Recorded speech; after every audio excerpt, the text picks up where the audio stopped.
The iconic cherry blossoms are reaching peak bloom along the tidal basin in Washington, a spectacle that draws more than 1 million people to the area each year. But because of climate change, the display is changing. As we have warmer temperatures, we are seeing an earlier and earlier peak bloom on the tidal basin. The National Park Service says average temperatures in D.C. have increased by 2 degrees since the cherry trees were brought to Washington more than a century ago. The blossom's average peak bloom has advanced by roughly 5 to 7 days in that time, moving from April to March. The blossoming of the cherry trees are one of the grandest springtime traditions of Washington, but they are facing issues and problems from climate change. One issue, twice a day when the tide sweeps into the Potomac River, water surges over the tidal basin seawall, protecting the trees. We've got a net gain of 6 feet of water that's now going into places that it shouldn't be going.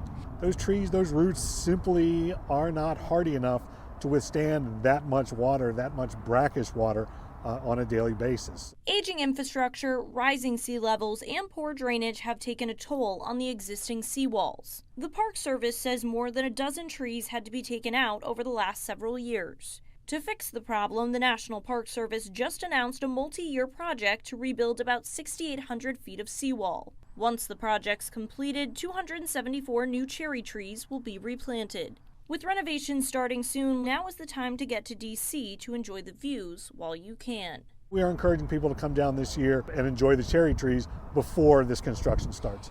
The National Park Service has another concern when it comes to climate change. They say peak bloom may eventually happen so early the blooms are all gone before the bees can arrive to collect the pollen. They're not quite sure what to do about that yet, but they're continuing to monitor the situation. The seawall project is scheduled to begin later this spring. In Washington, Cassie Simeon, Spectrum News.